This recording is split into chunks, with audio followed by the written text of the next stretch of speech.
Something different today. Welcome to York.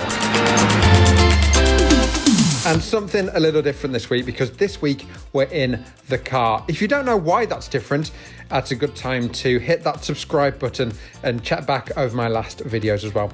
But yeah, as I say, this week it's a bit different. We've come to the lovely city of York. Hello. Hello, two of us please. One return? Yeah. Or single? Return.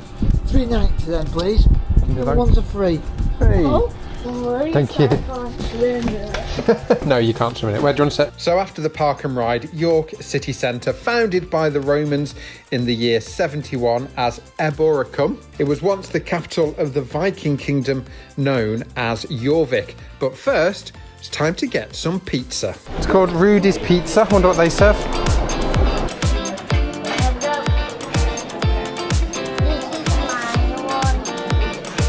And after that massive pizza, it was time to go to our first attraction, the National Rail Museum. Where is it? What's that one of them? So that's for cars. This is for us to walk through. Can we just get a ticket if we have that handy? Yes. Amazing stuff. Ooh, looks like they have a play area. Thank you. Looks like they have a play area. Nope. Sit on one of these. Well, I think you can go up those steps and go and have a look inside it. Ooh. So the National Railway Museum tells the story of the railways in Britain and the impact they've had on the globe. There's more sheds usually open full of these locomotives, more than 100, from the earliest steam engines straight through to most modern high-speed rail lines. You can stand next to record-breaking trains like the Mallard, the world's fastest steam engine. You can also go onto royal carriages as well, which were once used by Queen Victoria.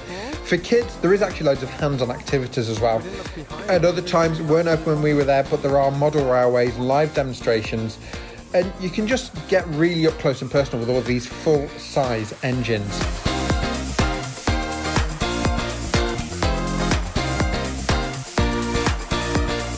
And there's also lots of things you can buy as well. So my 5-year-old wanted a little keyring, and he then did the obvious thing when you buy a child a keyring. But the staff are on hand with a really long litter picker to come and pick it up and give it back to us. There we go. Let me get you there. Okay. So I go for you? There we go. What do you say? Thank you. You're welcome. Now, like I say, some of it wasn't open, but there are just these racks and racks and racks of old memorabilia, antiques, old signs, even models of ships which British Rail used to run, which I didn't even know they did. So there is absolutely loads to do. We spent a couple of hours there, and then it was time for the walk back. And my word, what a walk it is, because they're doing building work. So rather than just going the other side of that building right in front of you now, we had to walk all the way round.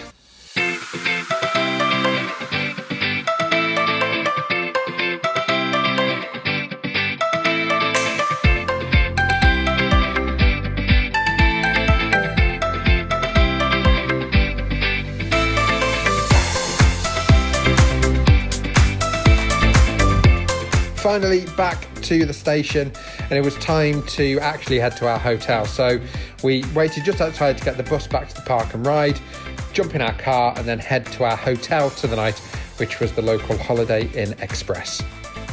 So why York? Well, we had a few days left of the school summer holidays with me looking after the boy. He kept saying he wanted to go to a train museum, so the national one here is free. And remember on the Dublin video I did, and I said that I could do a day trip to Dublin cheaper than I could get a return ticket to York? Well, it's proved right again, because the return train ticket here was going to be £90. Instead, it's cost me about 30 quid in diesel, and okay, I've paid more because we were having a night here at the hotel, but we've had a good day stay at the train museum, and tomorrow it's all about Vikings. So the next day we head back to York, and it's a really compact, walkable city. Layers of history from when it was a Roman fortress to the Viking stronghold it became. And that was our first trip to head to the Jorvik Viking Centre. The whole reason why we've got our museum here is because in the 1970s we excavated this street and found an entire Viking age street underneath. You'll get to see part of this big site that we've recreated downstairs in the first room. And you'll see basically the foundations of some of these houses, what it looked like when we first dug them up in 1976. We took the evidence of what we found here in our street, rebuilt the buildings, we put the people back in there, all the different languages you would have heard in the city at this point. You also get to smell all the beautiful Viking smells. So this ride takes about half an hour, but also while you're on there, you pick the audio description, but there's also one specially made for children, which I loved. Look inside Grummy's house. As we go by, you can see his wife making supper by the fire. There's my friend Svein. Looks like his dad Grummy is showing him how to sharpen that knife he's just made. And once you're off the ride, you can see all the artefacts and little bits of history that they dug up back in the 70s. They've also got people there talking you through some of the things that they found. Now this is made using pattern welding.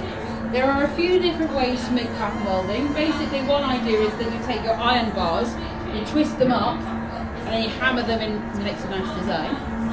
And then you take bits of steel and you sort of wrap them around the edge to create the crossing section. Once that had finished, it was time to get back up onto the ground and also check out some of the street theatre.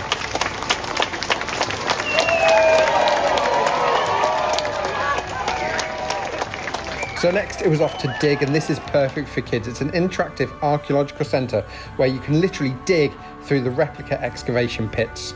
That is where 1,000 years ago, a Viking, a human being like you and I, has indeed walked up to Daisy the cow and stabbed her in the head. Kill her. That's it.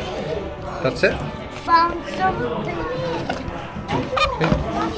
Don't hoik it up. Found something. What have you got? What? So what's that? What could that be? And once we'd found some old bones and old pottery and loads of old different stuff, it was time to head to our third attraction of the day, which was Barley Hall. Now, Barley Hall is a fully restored medieval townhouse, which is right in the city centre. You can step inside and you're going back to the 15th century with the timber beams, a great hall, and there are also costumes that kids can try on as well. It's hands-on history that tries to bring medieval York to life.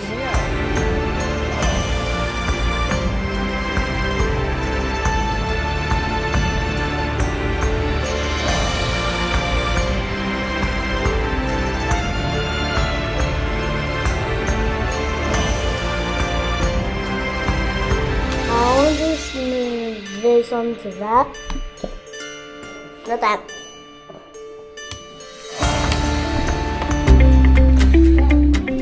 So that completes all three: Jorvik, Dig and Barley Hall. Barley Hall probably could have done without with all.